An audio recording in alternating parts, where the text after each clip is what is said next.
Hey there, Taurus! Welcome new subscribers. My name is Yan. So, returning tambayers, thank you sa inyong walang sawang love and support for me. At kung hindi nyo pa knows, mayroon pa po tayong isa pang channel. Ang link niyan ay down below sa ating description box. So, if interesado, i-click lamang yung link na yan para kayo ay mapunta doon at araw-araw ay nag-upload din tayo ng collective readings for all signs there. At yun nga, wala tayong gender dito. So, babae, lalaki, LGBT, lahat ay welcome. Pwede rin pong i-switch yung mga roles dahil possible talaga magkapalit-palit kasi general reading ito. And at the end of the day, lahat ay may free will na free niyong gamitin anytime, anywhere. At yun nga, no, ang ating gagawin ngayon is ang ating reading for the month of July. So we're gonna take a look at your next month right here. Taurus. And yun nga, cross-watcher ni Taurus at may Taurus placement sa natal/birth chart. Welcome din kayo. So, Archangel Michael, Angel Guides. Can we get messages right here for Taurus's July messages? Taurus. Mga kaganapan, mga pwedeng asahan, abangan ni Taurus para sa buwan ng Hulyo. Yes. Straight Tagalog yun. So let us see. Taurus for the month of July 2025. Please, messages they need to know. Okay. So Taurus, you do have here the energy of Two of Coins. Full energy. Sun energy. King of Wands. Four of Swords. Page of Cups. Bottom of the deck. Lovers. Wheel of Fortune. And the Four of Swords.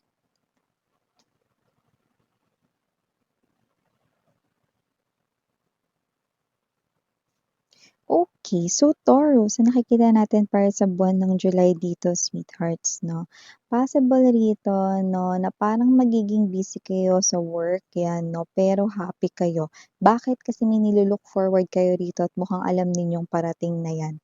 So parang ganito yan, no? Example, meron kayong in order, excited kayo na ma-receive yun at mukhang alam ninyo na parating na yun or alam ninyo yung ETA or estimated time of arrival, no? Parang ganun yung feeling, no? So, pwedeng literal na yes, may iniintay kayong package, no, na pwedeng ibibigay sa inyo or baka in-order nyo yon, no, at kung ano yung laman nun or kung ano yung paparating na yon, no, excited kayong ma-receive yun kasi alam mo na kung ano yung bagay na yon, no. So, yung iba naman, pwedeng nilulook forward nyo to, no, baka may ka-meeting kayo rito, ka-meet up kayo rito, no. So, parang kayo to, kahit na maging busy pa kayo, no, yan, excited pa rin kayong gawin yan, yung parang pwede nyo ring kunin yung trabaho pa ng iba pa ninyong mga kasama sa trabaho, no? Dahil nakikita kong happy kayo dito. Basta kung anong nilook forward mo, parang alam mo na, sure ka na, no, na darating yon. Mapa-parcel, mapa-package, no? Or mapa-meet up man yan, tuloy na yan, no? So, pwede may a-attendan din kasi kayong event dito at mukhang excited kayo kasi baka nandiyan din yung crush nyo, yan, no?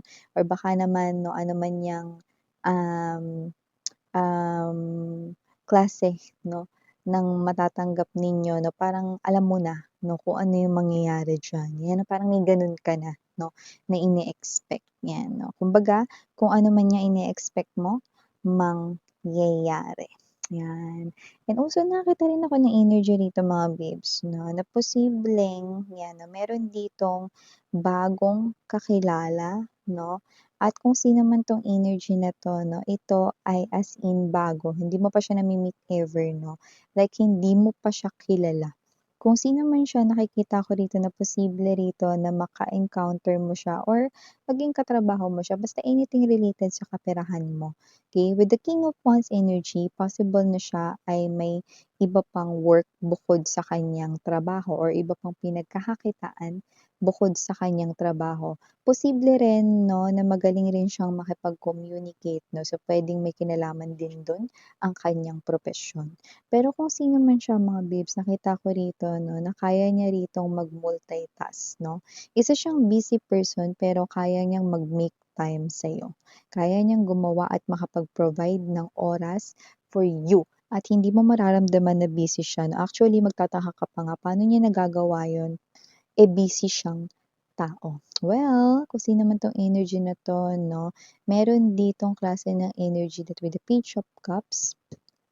This person here is someone na magiging special ka sa kanya to the point mga babes 'no, na parang sa pagka-busy ng kanyang mundo, natutunan niya rito mag-rest or magpahinga 'no, dahil sa'yo. Yan 'no, see, natutunan niya rito kung paano magpahinga ng dahil sa'yo 'no. Parang feeling niya mas gumaganda yung health niya, parang feeling niya mas, nabibigyan niya ng time rito 'no, yung sarili niya 'no, kasi by just talking to you, by just looking at you, or by just seeing you, it looks like 'no, things, definitely get a lot better.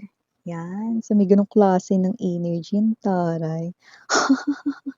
So by the way, may magbabalik pala dito ha, okay. Pero kung sino man 'tong energy na 'to na magbabalik 'no, don't get me wrong, hindi 'to yung ex ninyo, pero konektado siya sa ex ninyo. Kung sino man 'tong energy na 'to 'no, yeah, this is someone here na padala ng ex ninyo, 'yan 'no. Puwedeng friend niya, high school friend, college friend 'no, or kapitbahay niya, basta close sila.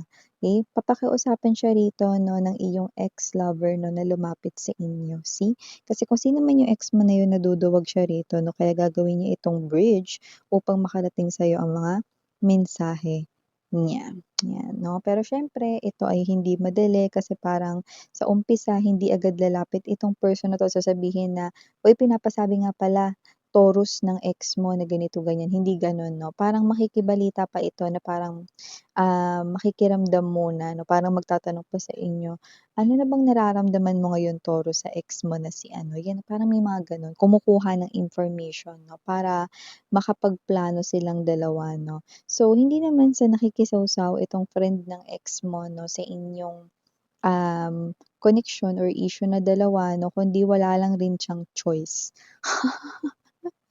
Kasi siya ay friend, pero puwede rin namang best friend or close friend ng ex mo, 'yan 'no. Pero dahil si Taurus ay hindi slow, mukhang nakakatunog ka na with the Sun card energy 'no, na posibleng meron ditong something fishy, 'yan 'no. True, kasi nakikibalita ang ex mo rito 'no, kaya gusto niya rito makipag-usap sa inyo. Gusto niya kasi ulit 'no na mag-reconnect kayong dalawa 'no. Pero siyempre tignan mo naman 'yan, ang duwag lang 'di ba? Bakit kailangan utusan pa yung iba, 'di ba? Kung sasaluin niya rito lahat kahit sigawan niyo pa siya 'di ba, kung talagang matapang siya rito 'di ba, at kung talagang seryoso siya sa pag-aayos na 'to, ba't hindi siya yung humarap, 'di ba? Para mas sincere, hindi yung inuutusan niya yung ibang tao, nun ba 'yan? Coward, 'yan 'no. Kaya naman kung sino man 'tong energy na 'to 'no, yeah, okey, 'yan ang magbabalik 'no, pero yes, okey, gagamit muna ng ibang tao 'no. Hindi mo makikita yung ex mo agad-agad, ang una mong makikita at mabubungaran ay ang kanya ritong close friend, sidekick, o kung sino man iyan 'no, na malapit or close sila, okey. So, nakakita rin ako ng energy ng isa pang magbabalik, pero ito yung magandang magbabalik, 'yan, with the Sun card energy. Okey, Lovers right here, okey, and the very strong Nine of Swords energy. Eto yung klase ng energy magtataka ka.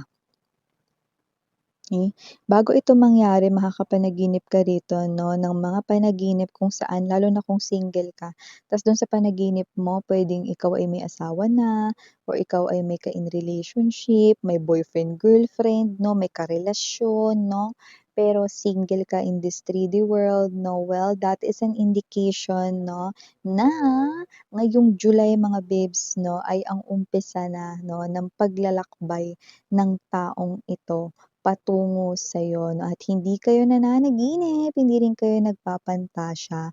Ang taong 'yan na naririnig mo yung boses sa panaginip mo or kausap mo pero hindi mo makita ang face 'no, or blurred ito, yun na yun, okey. Kung sino man 'tong energy na 'to 'no, siya ay ang tao rito 'no, na ka-soul to soul mo, kindred soul kayong dalawa 'no, kindred spirits. Meaning to say, okey, kayong dalawa 'no ay pinagtagpo ulit 'no, kayong dalawa 'no, ang inyong mga soul 'no ay nakatakda talaga ritong magtagpo dahil kayong dalawa ay nakatadhana for each other. So, ito ay hindi mo ex 'no, pero siya ay ang tao rito 'no, naka-connect mo in one of your past lives. Kaya naman nakikita ko na magiging so happy together kayong dalawa at okay, parehas kayo ritong magiging happy ever after sa inyong connection 'no. Kung sino man siya, maaaring itong person na 'to 'no ay 'yan 'no, naglalakbay na or isa siyang traveler or mahilig siyang mag-travel dito 'no. So 'yan, for some reason meron tayong nakukuha ritong energy 'no, na posibleng itong person na 'to 'no is someone here na, konti lang yung mga friends niya, konti lang rito 'no yung mga, taong pinagkakatiwalaan niya 'no. Pero, okey, nakita ko rito 'no na approachable siya, okey. So yung nakita natin dito. And also kung sino din 'tong energy na 'to 'no, maaari kayong ma-fall sa kanya, okey, matapos lamang talaga 'no ng mga ilang araw 'no ng una mong pagkakakilala sa kanya. Gano'n kabilis miss 'yan. Oo, to the point na alam mo sa sarili mo hindi ka napo-fall agad-agad pero bakit sa kanya napo-fall ka. Exactly. Kasi kung sino siya, siya ang iyong ka-kindred soul. 'Yan, ay ang taray. Sinikita natin dito. So speaking of tawa, 'yan 'no, maaari kayo rito 'no na humalakhak nilabas ang inyo ritong ngala-ngala sa month ng July. Possible na meron ditong nakakatuwa, nakakatawa 'no, na bagay na nakikita ko na posibleng ito yung klase ng energy 'no na mababaw lang, pero tawang-tawa ka. Puwedeng may marinig kang kwento or meron ka ritong kausap 'no or whatever 'no, pero alam mo yung out of your busy schedules or lahat ng ginagawa mo 'no, parang itong tawa na 'to, ito yung parang naging, little escape mo 'no, ng panandalian sa stress 'no.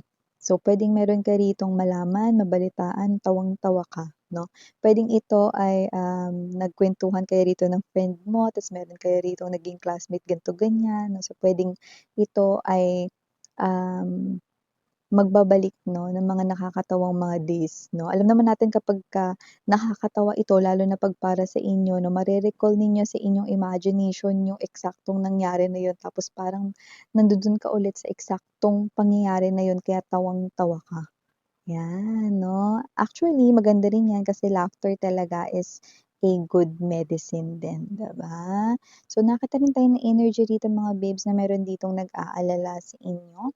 Possible na kung sino man 'tong nag-aalala na 'to 'no, parang ito ay kasamahan mo sa trabaho 'no. Parang feeling niya lilipat ka na ba ng trabaho or kayo ba ito 'no, na parang, natatakot siya rito kung hindi kayo lilipat ng trabaho, natatakot siya rito na baka maisipan ninyong lumipat ng trabaho 'no. This person here could be your boss or someone here 'no, na merong mataas na rank sa inyong kumpanya 'no, kasi parang may energy rito 'no na mas magagalingan pa sa'yo itong tao na 'to 'no, to the point na parang gusto ka niyang i-keep for his or her company 'no. So, may gano'ng klase ng energy, okey? So, parang mas made-develop pa yung skills mo, mas ma-e-enhance mo pa rito 'no kung ano yung mga alam mo and also nakikita ko rito 'no na parang you will be one of the names 'no, na talaga namang matatandaan rito ng boss mo. So, kakabahan siya rito kasi parang puwedeng may energy 'no, na yung iba lilipat na ng trabaho, pero yung iba naman 'no is maaaring takot lang 'no, kasi baka maaaring mas lalo ninyong galingan this, July 'no. Taurus. Wow! So these are all the messages we've got right here for you, sweetheart. So thank you so much. Again, I'm your Yana, only for the girls, and Yana Duna for the boys. Sana ngayon, love and light. And